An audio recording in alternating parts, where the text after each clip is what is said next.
LDF, UDF സ്ഥാനാർത്ഥികൾ കളം നിറഞ്ഞതോടെ നിലമ്പൂരിലെ മത്സരചിത്രം തെളിഞ്ഞിരിക്കുകയാണ്. UDF സ്ഥാനാർത്ഥി ആര്യാടൻ ഷൗക്കത്ത് ഉടൻ തന്നെ നാമനിർദ്ദേശ പത്രിക നൽകും. മണ്ഡലത്തിലെത്തിയ LDF സ്ഥാനാർത്ഥി M. സ്വരാജ് റോഡ് ഷോയുമായി കളം പിടിക്കുകയാണ്. ഇനി അറിയാനുള്ളത് NDAയുടെ നിലപാടാണ്. പത്രിക നൽകാനുള്ള അവസാന തീയതി മറ്റന്നാൾ അവസാനിക്കാനിരിക്കെ മത്സരിക്കണോ വേണ്ടയോ എന്നതിൽ ഇതുവരെയും BJP നേതൃത്വം തീരുമാനമെടുത്തിട്ടില്ല. മത്സരരംഗത്തില്ലെങ്കിൽ വോട്ട് കച്ചവട ആരോപണം നിലമ്പൂരിൽ ചർച്ചയാകും. CB അനുമോദ് ചേരുകയാണ് കൂടുതൽ വിവരങ്ങളുമായി. അനുമോദ്, BJP ഇപ്പോഴും തീരുമാനമെടുത്തിട്ടില്ല. BDJS മത്സരിക്കുന്ന കാര്യത്തിലും ഇപ്പോഴും ഒരു ഉറപ്പില്ലല്ലോ. എപ്പോഴാണ് ആര്യാടൻ ഷൗക്കത്ത് പത്രിക നൽകുക?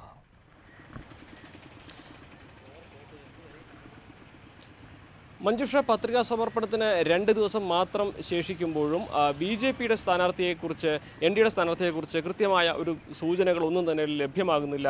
ഒരു പ്രഖ്യാപനവും വരുന്നില്ല എന്നുള്ളതാണ് വസ്തുത. BDJS സീറ്റിന് അവകാശവാദം ഉന്നയിച്ച് നേരത്തെ തന്നെ രംഗത്തുണ്ടായിരുന്നു. BDJSന്റെ ജില്ലാ അധ്യക്ഷൻ ഗിരീഷ് മേക്കാട്ട് മത്സരിക്കാൻ തയ്യാറാണെന്നും അറിയിച്ചിരുന്നു. പക്ഷേ NDAയുടെ ഭാഗത്തുനിന്നും ഇതിൽ പ്രഖ്യാപനമൊന്നും വരാത്തതാണ് ഇപ്പോഴും ഈ ഒരു വിഷയത്തിൽ BJPയെ, NDAയെ പ്രതിസന്ധിയിലാക്കുന്നത്.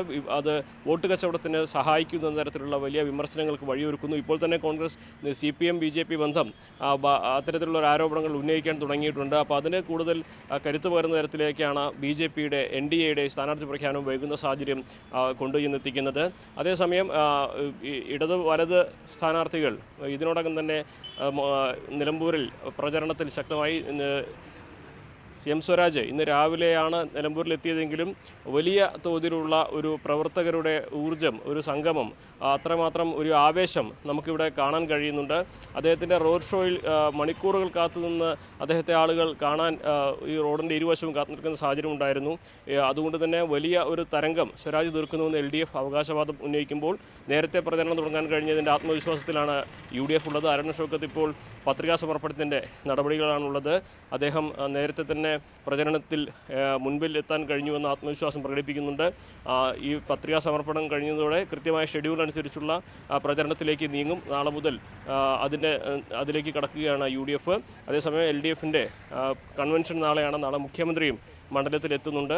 ഇതോടൊപ്പം ഇനി 2 കാര്യങ്ങളാണ് അറിയേണ്ടത്. BJPയുടെ NDAയുടെ സ്ഥാനാർത്ഥി ഉണ്ടാകുമോ, അൻവർ മത്സരിക്കുമോ എന്നുള്ളത്. അൻവർ മത്സരിക്കാൻ താല്പര്യമുണ്ട്, പക്ഷേ പണമില്ല എന്ന് പറയുമ്പോഴും അൻവർ മണ്ഡലത്തിലെ ജനങ്ങളിൽ ഒരു ഏത് തരത്തിലാണ് ഈ വിഷയത്തെ അവർ കാണുന്നത് എന്നുകൂടി മനസ്സിലാക്കാനുള്ള ശ്രമം നടത്തുകയാണെന്ന് വേണം കരുതുവാൻ. അൻവർ മത്സരിക്കുമെന്ന സൂചന തന്നെയാണ് അൻവറിൻ്റെ ക്യാമ്പിൽ നിന്ന് ലഭിക്കുന്നത്. ഒരുപക്ഷെ നാളെ വൈകുന്നേരത്തോടെ അതിലും ഒരു കൃത്യമായ ഉത്തരം കിട്ടും. നിലമ്പൂരിൽ നിന്ന് വിവരങ്ങൾ നൽകിയത്.